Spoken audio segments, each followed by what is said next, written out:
Hai semuanya, kembali lagi di channel Ruang 13, dan hari ini kami akan menceritakan film horor thriller berjudul Wrong Tune. Seri pertama, yang dirilis pada tahun 2003. Jadi, duduklah, rileks, dan nikmati ceritanya. Film dibuka di hutan belantara di Virginia Barat. Sepasang kekasih memanjat tebing yang letaknya jauh di dalam hutan. Pria itu sampai di puncak sementara pacarnya masih berjuang untuk naik. Karena kesulitan mencari pijakan, dia meminta pacarnya untuk menariknya ke atas. Namun tak ada jawaban. Tiba-tiba pria itu terbaring tak bernyawa di pinggir tebing. Pembunuhnya melemparnya ke bawah dan mulai menarik tali kekang wanita itu. Dia menggunakan pisau untuk memotong baju pengamannya, tetapi dia kehilangan keseimbangan dan jatuh di samping pacarnya yang telah meninggal. Pembunuh segera mengejarnya, sehingga wanita itu lari untuk menyelamatkan diri. Dia berhasil melihat mobilnya, namun dia tersandung kawat berduri, sehingga pembunuh itu langsung menariknya dan membunuhnya. Berita tentang kematian pasangan itu menyebar ke seluruh wilayah, dan sampai terdengar di telinga Chris, yang langsung mematikan radio di mobilnya. Saat dia berkendara, dia terjebak di jalan yang macet. Karena dia sedang buru-buru, dia pun memutar dan memilih mencari jalan lain. Dia mencoba menelpon koleganya untuk memberitahu mereka bahwa dia akan terlambat, namun tak ada jawaban. Dalam perjalanan, Chris melihat dan mengambil jalan memutar. Dia akhirnya tiba di pom bensin. Chris menggunakan telepon umum, namun telepon itu sudah rusak. Chris mencari cara agar cepat sampai, jadi dia melihat peta dan menemukan jalur yang ditandai mengarah ke tujuannya.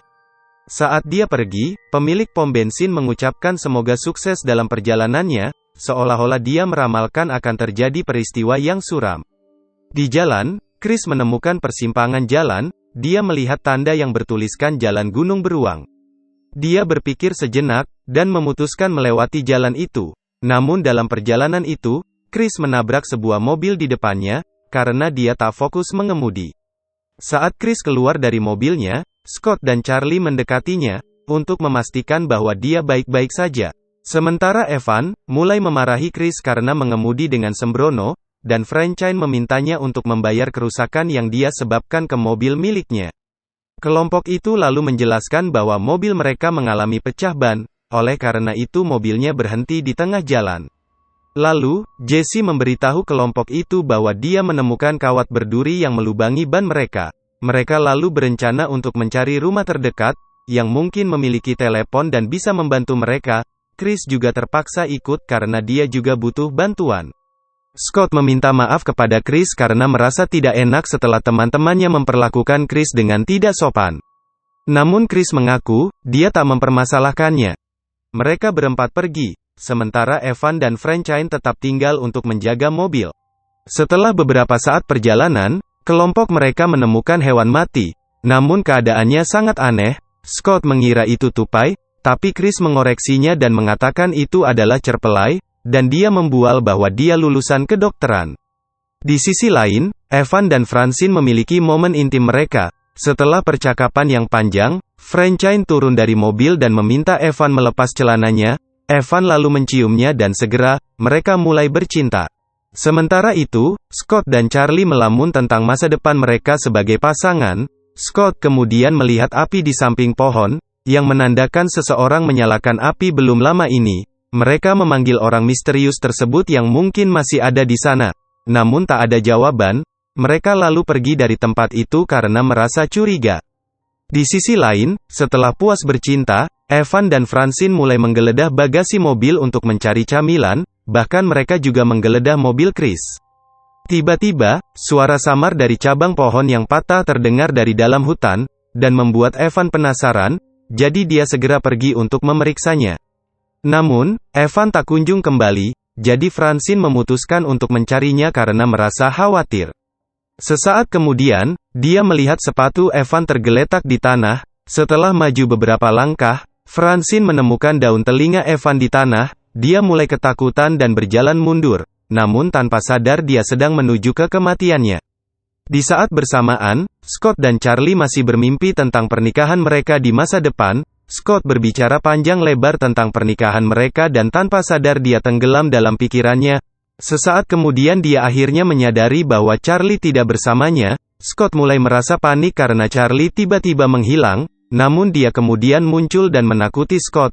Keduanya lalu bergegas maju untuk mengejar Chris yang sudah menunggu. Setelah beberapa saat, mereka menemukan sebuah kabin di tengah hutan. Mereka merasa aneh setelah melihat beberapa mobil rusak mengelilingi rumah tersebut. Chris mengetuk pintu namun tak ada jawaban. Mereka lalu memutuskan untuk memasuki rumah. Mereka menggeledah seisi rumah untuk menemukan telepon. Namun rumah itu tak ada apa-apanya. Scott dengan khawatir mendesak mereka untuk meninggalkan tempat itu, karena dia curiga bahwa pemilik rumah ini adalah anggota pemuja setan. Namun mereka tak mendengar omongan Scott yang paranoid itu. Mereka lalu memasuki sebuah ruangan yang berisi item-item aneh. Jesse juga menemukan koleksi kacamata hitam yang aneh. Sementara itu, Chris menemukan panci berisi cairan hitam yang mendidih. Dia lalu memasuki ruangan lain dan melihat generator yang sedang berfungsi untuk mendinginkan lemari es. Saat Chris membuka lemari es itu, dia melihat banyak toples yang berisi bagian tubuh manusia. Di saat bersamaan, Jesse menemukan kawat berduri persis seperti yang mengenai ban mobil mereka. Mereka menemukan banyak sekali jasad manusia di ruangan tersebut, dan ketika mereka akan pergi dari tempat mengerikan itu, sebuah truk pick-up tiba di sana dengan mobil mereka di belakangnya. Mereka mencoba keluar dari pintu belakang namun terkunci. Orang misterius tersebut kemudian memasuki rumah yang ternyata adalah satu kelompok psikopat. Di sisi lain, Jesse dan Scott bersembunyi di bawah tempat tidur. Kemudian salah satu orang misterius tersebut yang berwajah seperti mutan, menjatuhkan tubuh Frankenstein di dekat tempat tidur. Mereka melihat wajahnya yang telah hancur, darahnya mengalir melalui tangan Chris, membuat mereka ketakutan dan jijik. Mutan itu lalu mulai memotong Francine, dan pemandangan mengerikan ini disaksikan langsung oleh mereka berempat. Setelah beberapa waktu, mutan tidur siang setelah seharian membunuh.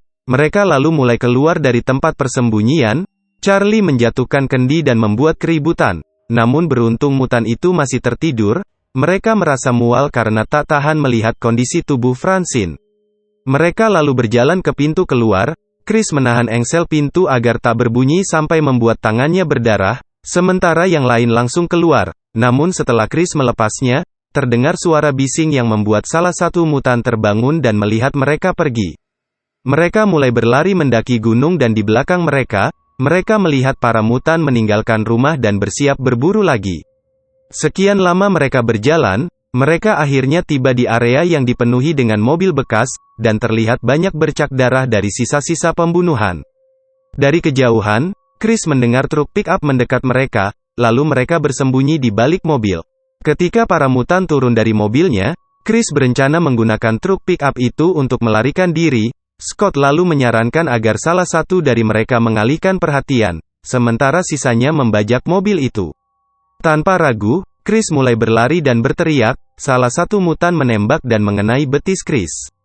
Melihat itu, Scott ikut berlari untuk mengalihkan perhatian mereka. Jesse dan Charlie lalu membantu Chris dan membawanya ke truk. Saat membuka pintu, mereka menemukan jasad Evan di dalamnya. Mereka lalu segera membawa truk itu pergi. Namun tepat di belakang mereka ada salah satu mutan yang mengejar. Untungnya, mereka berhasil lolos. Mereka mengendarai mobil melewati hutan dan di saat itulah mereka melihat Scott. Scott segera mendekat namun dia berhenti bergerak ketika anak panah menembus dadanya. Satu panah lain bahkan memecahkan kaca mobil, sehingga membuat mereka harus pergi meninggalkan Scott. Setelah beberapa jam berkendara, mereka kembali ke jalan setapak. Sayangnya truk tersebut terjebak di dalam lumpur, sehingga mereka harus melanjutkannya dengan berjalan kaki. Charlie mulai putus asa dan kehilangan semua harapan setelah melalui semua ini. Jesse mencoba memberitahunya bahwa Scott mengorbankan dirinya agar mereka bisa bertahan hidup. Charlie akhirnya mulai mendapat kembali harapannya dan melanjutkan perjalanan mereka. Setelah berjalan sampai sore, mereka menemukan menara pengawas. Charlie mulai berteriak untuk melihat apakah ada orang di sana, namun tak ada jawaban. Jadi mereka menaiki tangga itu untuk mencapai ke atas. Mereka sampai di atas tepat sebelum matahari terbenam. Chris dan Jesse mulai mencari bantuan dengan menggunakan radio, namun radio itu tidak terjangkau sinyal. Di luar, cahaya redup dari obor memberi sinyal bahwa mutan sudah dekat.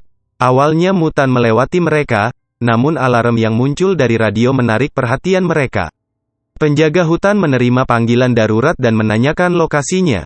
Namun mereka tak tahu ada di mana. Jesse lalu memberi mereka gambaran umum tentang lokasi mereka. Petugas menyarankan agar mereka tetap diam karena dia akan datang menyelamatkan mereka. Mutan mulai memanjat naik dengan tangga, namun Chris menghalangi pintu masuknya. Tiba-tiba, mereka berhenti mencoba masuk dan keadaan menjadi sunyi senyap. Saat asap mengepul di luar, mereka segera menyadari bahwa menara pengawas sedang terbakar. Mereka lalu memecahkan kaca jendela dan berniat melakukan hal gila, dengan melompat dari menara itu. Ada kemungkinan mereka selamat jika mendarat di pepohonan. Satu persatu dari mereka lalu melompat, dan mereka berhasil mendarat dengan selamat di dahan pohon. Namun para mutan menyadari, jadi mereka mulai naik ke pepohonan untuk mengincar mereka.